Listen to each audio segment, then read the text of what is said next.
Assalamualaikum warahmatullahi wabarakatuh. Para pendengar dan peminat kuliah-kuliah saya di dalam kaset ini di seluruh tanah air Indonesia yang saya cintai, di gunung, di lembah, di kampung, di negeri, di mana saja kaset ini diputar. Dalam kuliah saya hari ini akan saya terangkan suatu hal pula di dalam kehidupan kita kaum muslimin yang menjadi minat daripada seluruh kita yang beriman kepada Tuhan, ialah mengerjakan haji ke Mekah Al-Mukarramah dan berziarah ke makam Rasulullah sallallahu alaihi wasallam di Madinatul Munawwarah. Setiap tahun kita bangsa Indonesia yang jauh ini, yang disebut orang fi syarqil aqsa, di tanah timur yang jauh, telah beratus-ratus tahun sejak zaman dulu, masa ke Mekah masih naik kapal layar, namun kecintaan buat mengerjakan haji itu tidak kurang daripada kecintaan negeri-negeri lain di dunia ini. Saya sendiri pada mula-mula saya naik haji di tahun 1927 dalam usia baru 19 tahun. Ketika itu harga karet sedang membumbung naik harga getah di Jambi dan di tempat-tempat lain. Dan sewa kapal ketika itu, karena belum ada kapal udara sebagai sekarang, baru 165 rupiah pergi dan balik. Berduyun orang yang pergi. Dan waktu itu 165 rupiah pun sudah mahal. Dari tahun ke tahun, belum pernah turun sewa kapal itu. Pada tahun 1950, sesudah penyerahan kedaulatan dari Belanda kepada kita di bulan Desember 49, maka dekat-dekat bulan Agustus 1950 saya berangkat ke Mekah sebagai anggota MPH, Majelis Pimpinan Haji. Kabarnya konon sewa kapal pada waktu itu baru 7.000 rupiah pergi dan balik. Kerinduan orang buat naik haji sama saja, baik di waktu harga tiket 165 rupiah pulang balik atau 7.000 rupiah pulang balik atau 1,5 juta rupiah pulang balik, atau sekarang ini sudah lebih lagi dan belum pernah turun. Namun jumlah orang yang naik haji, orang yang berminat naik haji, tidak berkurang dari tahun ke tahun.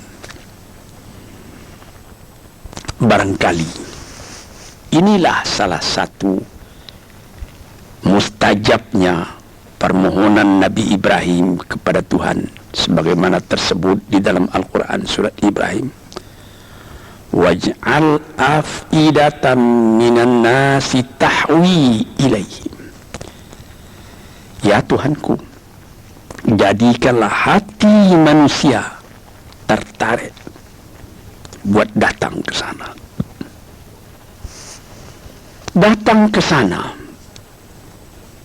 tidak sama dengan kita pergi piknik, tidak sama dengan kita menjadi turis ke Amerika atau ke London atau ke Paris, ke Roma atau ke Spanyol, ke Alabama atau ke Nebraska, ke Texas atau ke San Francisco, tidak sama. Kita ke sana buat beribadat. Kita dipanggil oleh Tuhan. Sekurang-kurangnya sekali seumur hidup kita, man istata'a ilaihi sabila. Orang-orang yang sanggup berjalan ke sana.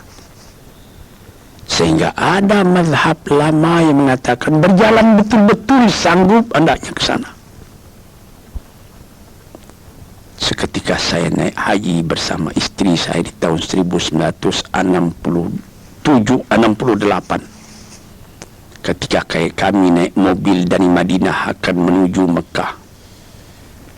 Di tengah jalan bertemu satu orang dari Afghanistan berjalan kaki hendak pergi ke Madinah.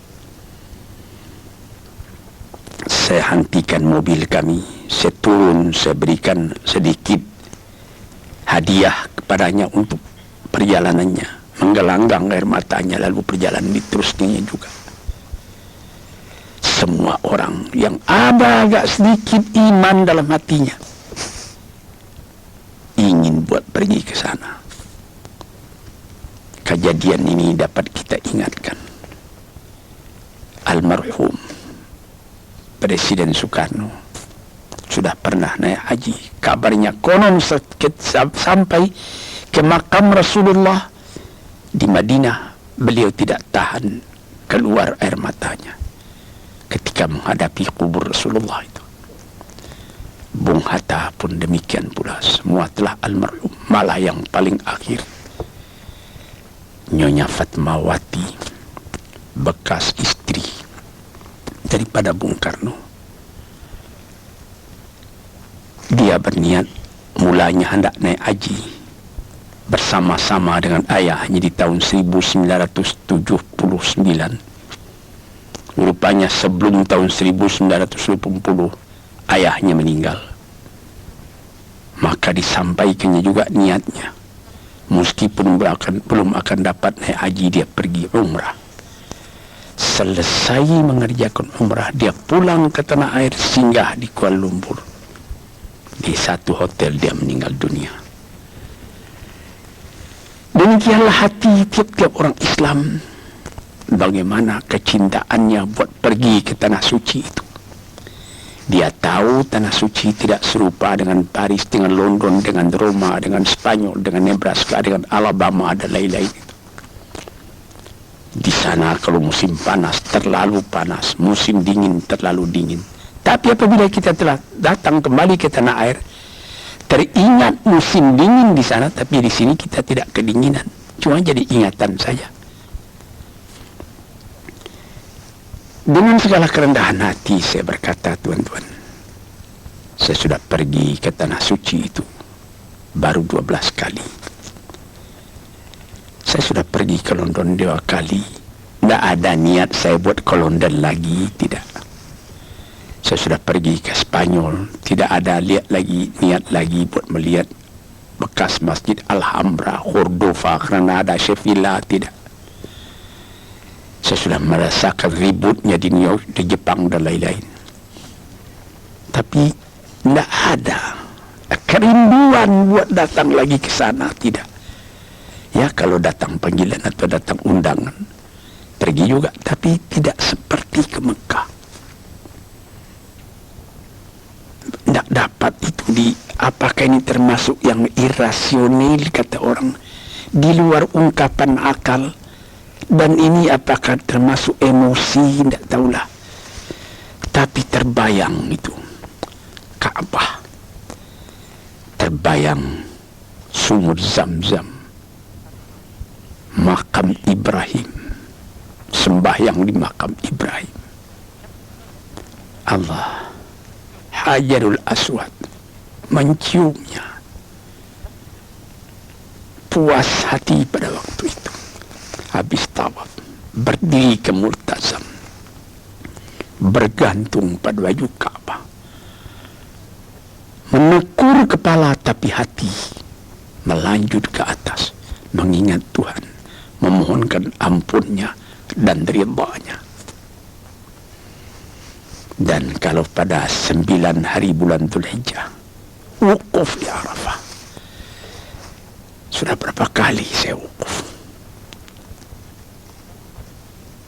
tidak dapat saya gambarkan.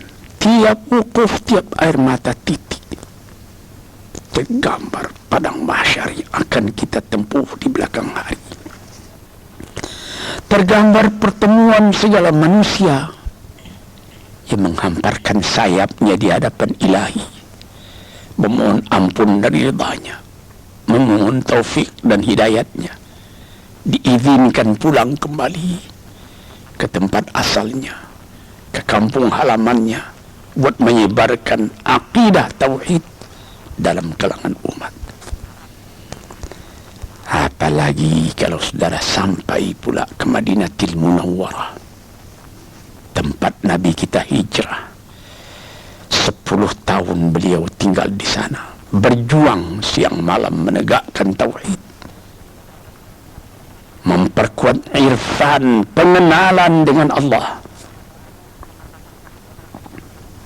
Tuan-tuan yang terhormat, apabila tuan masuk ke dalam masjid Madinah itu, selesai sembahyang, tuan pergi ke Raudah. Mula-mula tuan sembahyang di Raudah yang dikatakan oleh Nabi, inna ma baina qabri wa mimbari raudatu min riyadil jannah.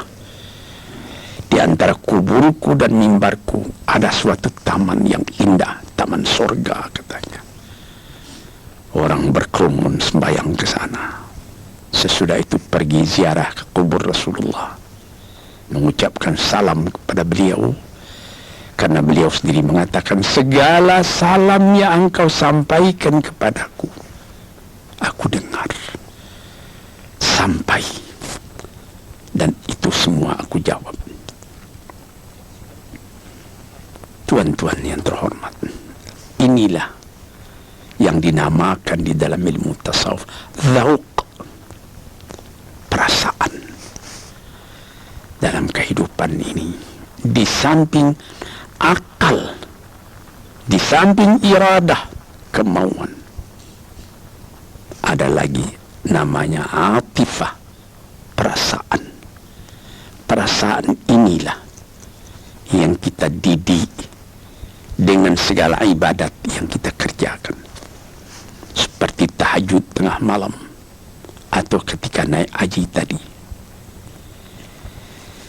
Tuan-tuan, saudara-saudaraku yang kuhormati, kita pun tahu bagaimana banyaknya yang harus kita kerjakan, syarat-syarat yang mesti kita penuhi. Mula-mula menyetor uang kepada bank,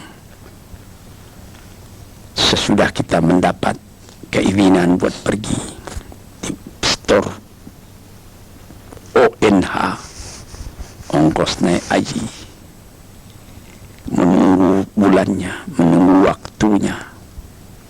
Kita naik kapal terbang atau naik kapal api, dan biasa kebanyakan sekarang ini kapal terbang. Dahulu dengan kapal haji 14 hari pergi, 14 hari pulang, 28 hari. Di sana kita agak 3 bulan, sekarang lebih cepat. Ke sana kita paling banyak 10 jam, pulang 10 jam, 20 jam. Di sana pun agak 40 hari atau kurang lagi. Tetapi saya juga pernah melihat kawan saya, dia datang dengan kapal terbang ke Mekah. Selesai dia mengerjakan haji, tiba-tiba sudah lekas mesti pulang, menangis dia. Yang lebih menjadikan kita punya air mata titik lagi waktu tawaf wada, mengerjakan tawaf selamat tinggal, selamat berpisah dengan Ka'bah itu sendiri. Sehingga ada orang yang berjalan menghadap terus ke Ka'bah walaupun dia akan keluar. Tiba di pintu akan keluar dari masjid itu, titik air mata yang minta kepada Tuhan, beri aku kesempatan lagi ya Allah, buat datang ke tempat ini.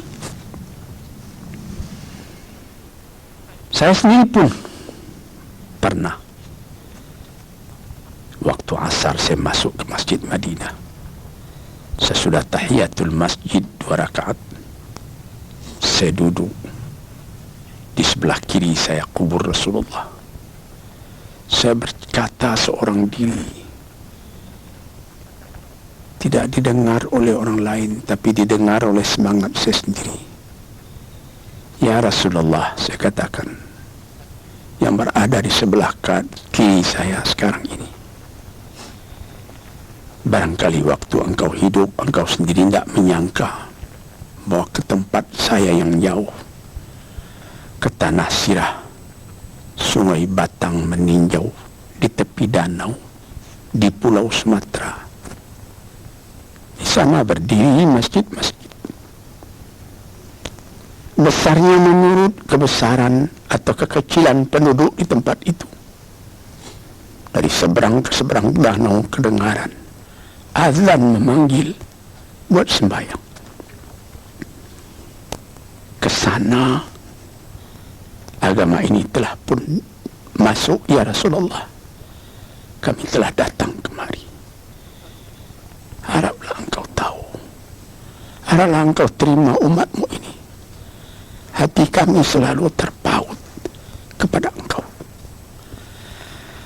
Ini salah satu perasaan yang dirasakan ketika mengerjakan haji tadi. Pernah saya ketika menerangkan hal puasa menyebut bagaimanapun kerasnya peraturan, namun dispensasi mesti ada. Yaitu seperti naik haji tadi. Ada orang tua, umur sudah lebih 80 tahun. Kalau dibawa dengan kapal terbang pun sudah susah. Duduk di kapal terbang berjam-jam itu juga capek. Seperti sudah mau bercerai-cerai, rengkah-rengkah badannya itu kena angin.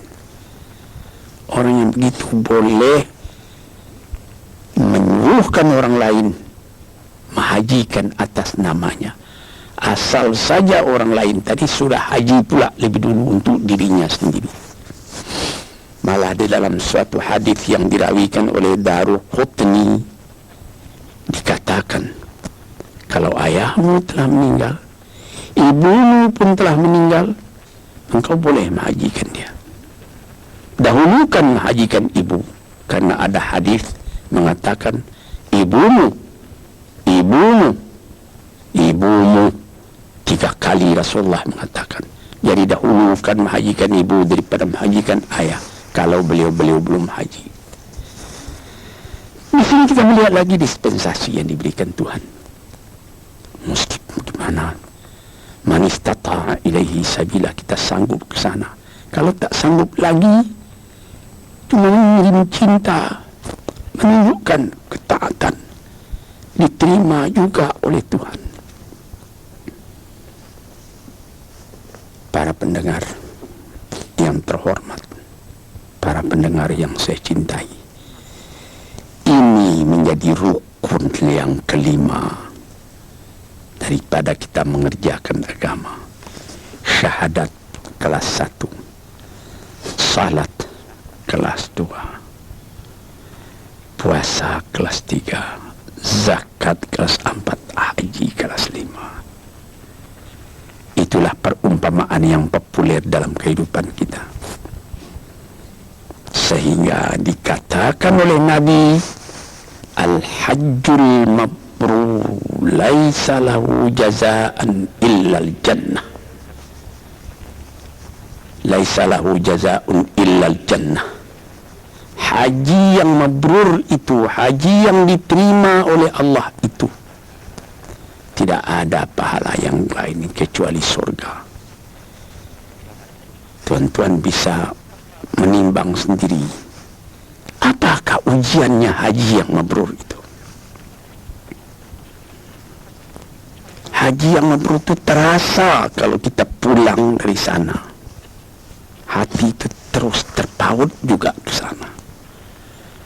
Ka'bah berdiri di Mekah, Tetapi setelah kita naik haji, dia berdiri dalam hati kita. Dia berdiri di dalam ingatan kita. Dia terbayang terus seakan-akan di hadapan kita.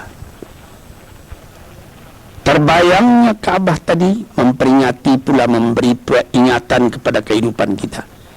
Akan hidup dengan tujuan yang tetap sampai bercerai nyawa dengan badan, bertali dengan Ka'bah. Menyembah kepada Allah, menghadapkan muka kepada kiblat. Sehingga sampai di negeri sendiri berubah hidup kita sendiri daripada yang kurang baik kepada yang lebih baik. Ini tanda daripada haji yang mabrur. Para pendengar dan para peminat yang saya cintai, di dalam mengerjakan haji itu, haji besar, Al-Hajjul Akbar, haji besar itu ialah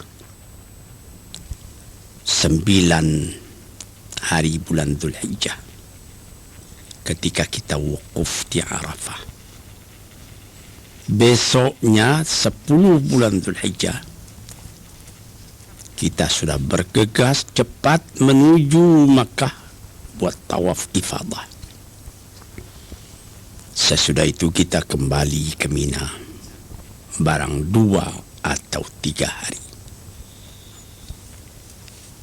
Di dalam Al-Quran dikatakannya, faman ta'ajjala fi yaumaini fala itsma alaih. 2 hari tak berdosa, 3 hari pun tidak. 5 nittaqa, barang siapa yang kuat sampai 3 hari. Yang penting sangat kita perhatikan ketika kita mulai akan naik haji ataupun umrah, yaitu haji kecil yang kita kerjakan pada setiap waktu, seperti waktu sekarang ini bukan musim haji, sebagaimana yang dilakukan oleh Ibu Fatmawati, Ibu Rahmi Hatta dan lain-lain pada umrah yang telah lalu tahun 1400 Hijriah. Maka mengerjakan haji itu kita disuruh memakai pakaian yang lain dari pakaian yang biasa, yaitu pakaian ihram. Pakaian ihram bagi kita laki-laki ialah 2 helai kain yang tidak dijahit, tidak dikarungkan. Pertama, untuk penutup aurat kita menjadi diikatkan ke pinggang. Kedua, menjadi selimut kita yang diselempangkan di bahu kita. Ini pakaian yang sangat dianjurkan ialah kain putih. Karena ini sudah terjadi beratus beribu tahun, maka telah diperbuat orang kain yang khas untuk ihram, yaitu handuk besar. Biasa dijual orang di Jeddah. Bahkan sekarang pun, pada tahun-tahun yang sudah disedia kain-kain ihram itu dijual di toko Sarinah di Jalan Tamrin. Apa hikmatnya memakai pakaian ini? Supaya terasa betul kesamaan kita di hadapan Allah. Inna akramakum indallahi atqakum. Kamu yang paling mulia di hadapan Allah ialah orang yang paling takwa hatinya, paling menyerah jiwanya kepada Tuhan. Jadi kalau sekiranya seorang jenderal dengan bintang 4 dan bintang-bintang jasa yang terletak di dada, itulah tanda dia jenderal. Hari itu ungkai pakaian jenderal itu, buka, ganti dengan pakaian ihram. Kalau sekiranya seorang berpangkat tinggi, atau dia kaisar, atau dia imperior, atau dia presiden sekalipun dengan pakaian-pakaian dinas tertentu, bintang gemerlapan pada dada, tanggalkan pada hari itu, ganti dengan pakaian ihram. Sehingga dapat kita lihat pada waktu ihram itu tidak ada perbedaan antara serdadu dengan jenderal, antara kapiten dengan letnan,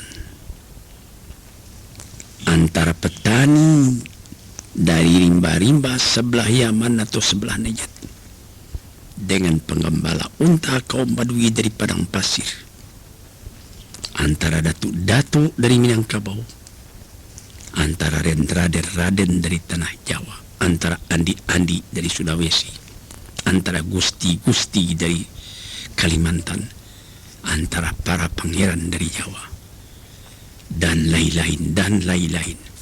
Tak ada perbedaan sama sekali. Orang semuanya memakai pakaian yang sama. Dan ada lagi tersebut di dalam suatu hadis, apabila ada orang sedang memakai pakaian ihram itu meninggal, kuburkanlah dia bersama dengan pakaian ihramnya itu. Jangan ditutup mukanya, katanya. Dikatakan bahwa nanti apabila kiamat datang, kam labithta yawman aw ba'da yawm, berapa lama yang kau tidur di sini? 1 hari ataupun setengah hari, katanya. Padahal ini sudah jutaan tahun. Apa yang lebih dulu dikeluarkannya? Labbaik Allahumma labbaik. Dia sangka dia masih mengerjakan haji. Labbaik Allahumma labbaik. Inilah yang kita baca selama kita mengerjakan ihram tadi. Labbaik Allahumma labbaik. Innal hamda wan ni'mata laka wal mulka la syarika lak. Ya Tuhanku, aku telah datang kemari memperkenankan panggilanmu. Aku telah datang. Tidak ada syarikat bagi engkau, tak ada sekutu bagi engkau, esa engkau tidak bersekutu dengan yang lain. Segala puji-pujian, segala kekuasaan, semuanya di tangan engkau. Tidak ada sekutu engkau dengan yang lain. Inilah yang dibaca pada waktu itu. Tuan-tuan yang terhormat, seakan-akan terbayang di hadapan kita bagaimana ratanya padang Arafah itu. Jauh saujana mata memandang padang Arafah. Khaimah-khaimah berdiri beratus ribu banyaknya. Sejak dari waktu zuhur sudah kedengaran orang membaca munajat, seruannya, ratapannya, pengaduannya, rintihannya kepada Tuhan. Minta diampuni dosanya, minta ditunjukkan jalannya lurus dalam kehidupan, minta terang, an-nur, terang, jangan kegelapan. Tiap tahun, tiap pergi naik haji, wukuf di Arafah, terbenam ke dalam hati perasaan, sum-sum jiwa kita terasa kebahagiaan hati menjadi seorang muslim yang menyerahkan dirinya kepada Tuhan. Tuan-tuan, saudara-saudara, laki-laki dan perempuan, itulah yang saya pernahkan mengatakan pada permulaan perkataan saya tadi. Bagaimana terpautnya hati ke sana, hendak mengerjakan ibadat itu, dan bagaimana pula kerinduan orang hendak meneruskan ziarah kepada kubur Rasulullah, sehingga menjadi syair daripada ahli-ahli penyair mengatakan, ya Rasulullah, telah tertanam kerinduan hendak menziarahi engkau dalam jiwaku. Moga-moga Allah melimpahkan kurnia kepadaku sehingga ringan langkahku buat pergi menziarahi engkau itu. Syauqi ila haramin nabiyil hadi fa'asa afuzu bimaqsadi wa muradi. Kerinduanku ialah hendak pergi meniarap, menunjukkan cinta, menitikkan air mata, merindui engkau karena engkau pun rindu kepadaku. Moga-moga tercapailah maksudku ini. Saudara-saudara yang terhormat, saya katakan tadi, haji yang mabrur itu tidak ada yang lainnya akan dia terima melainkan diterima Tuhan di dalam surga. Haji yang mabrur itu kayaumin waladatul ummu. Haji yang mabrur itu membuat orang setelah selesai haji sama dengan waktu dia lahir daripada perut ibunya. Bersih dia daripada dosa. Hadirin dan hadirat yang saya cintai, yang saya muliakan, inilah beberapa tanda-tanda daripada kita orang Islam. Dan ada perkataan peringatan yang agak keras daripada Sayyidina Umar ibn Khattab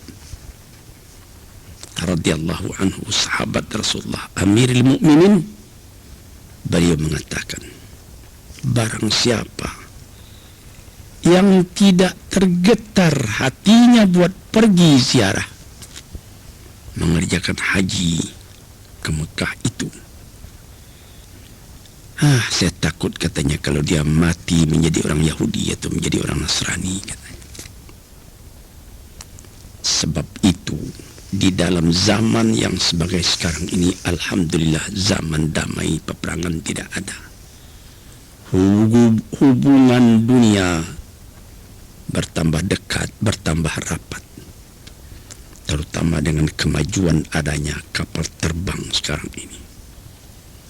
427 Boeing, ada lagi pesawat baru yang lebih kencang.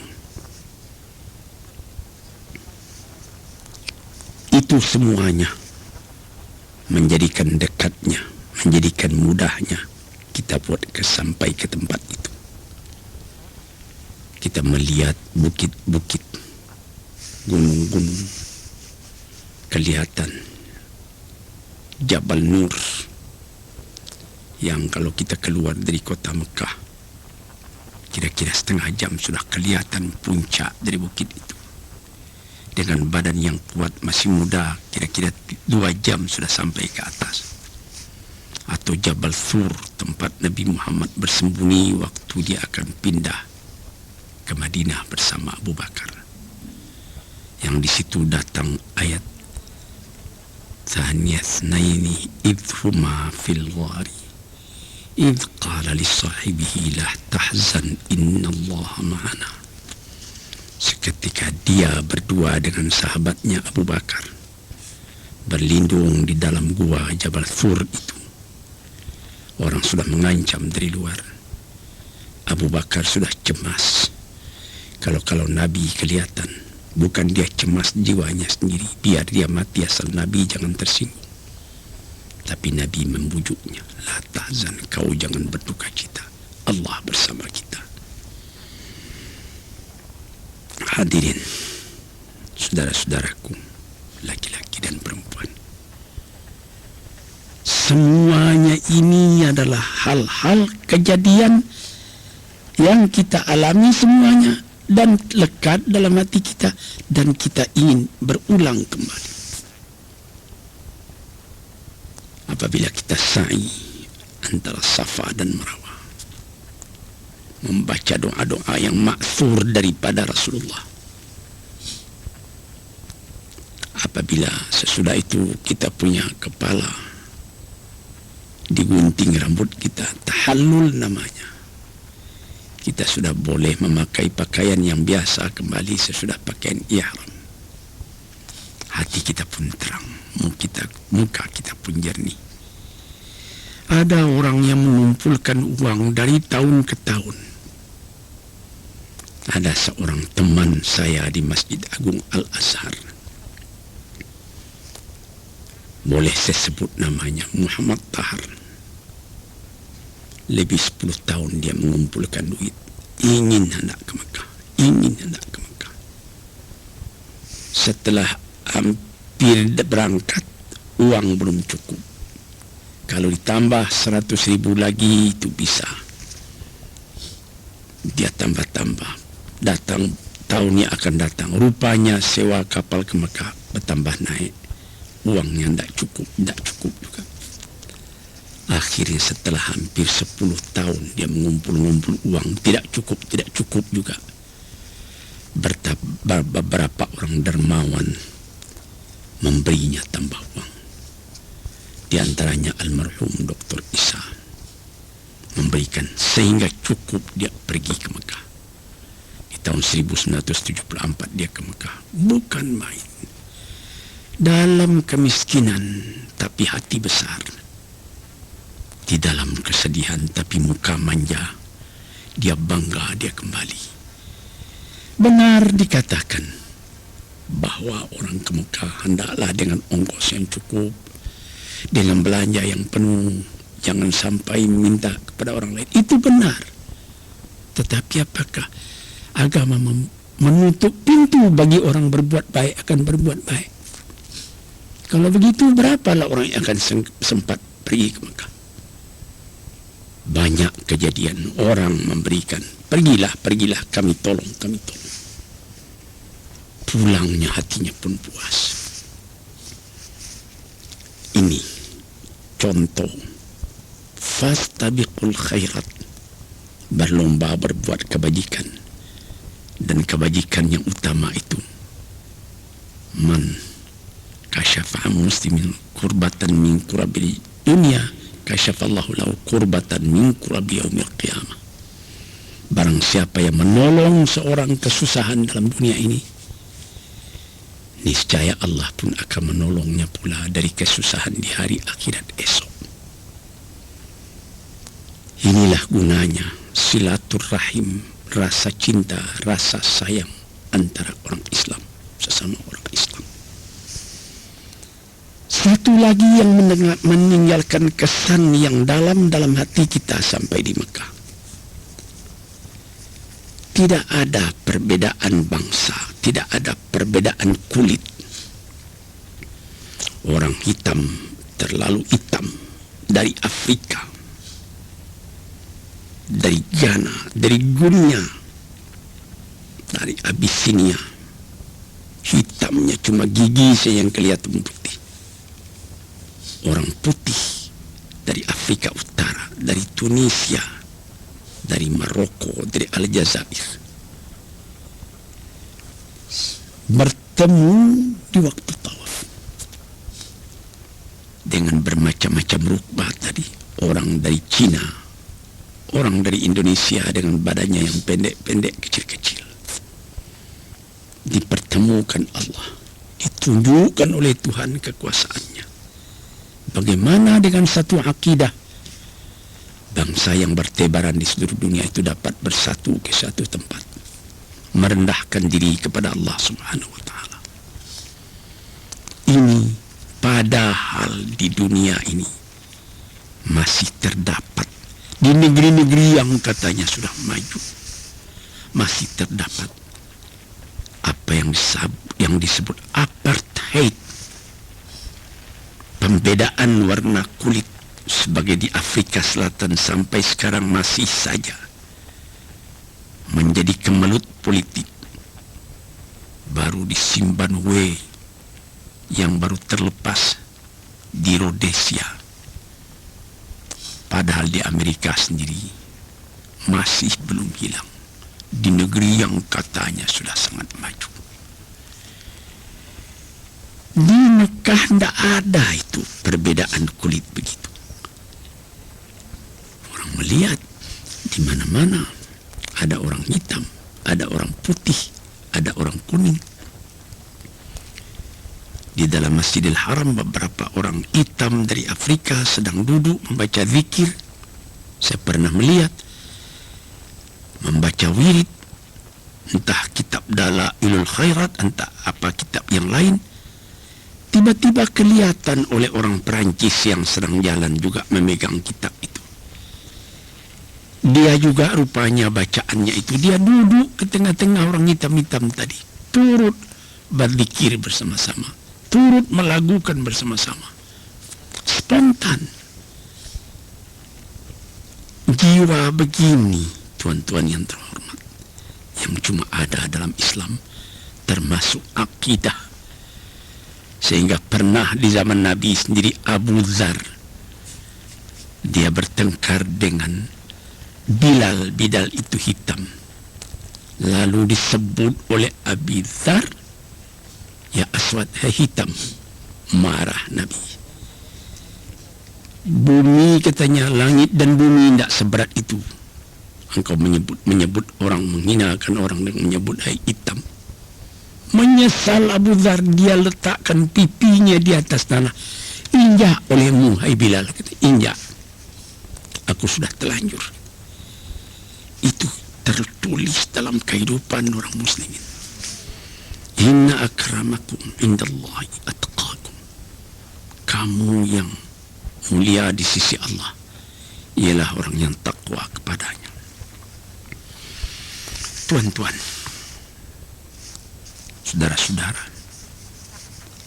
hadirin hadirat yang mendengarkan kuliah di kaset ini, kalau belum ke Mekah, niatkanlah dalam hati. Apabila betul-betul sudah ada dalam hatimu niat yang suci, insya Allah akan saudara disampaikan oleh Tuhan.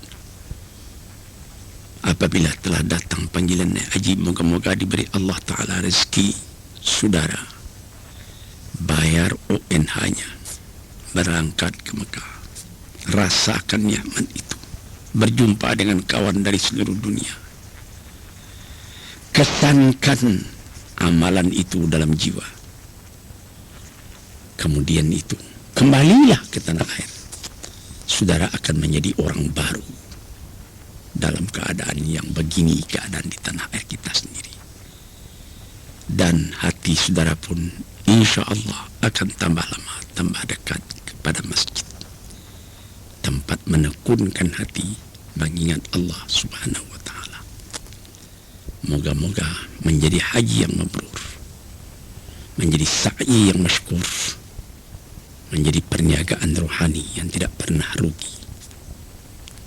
Sekianlah, moga-moga Allah memberikan rahmatnya kepada kita.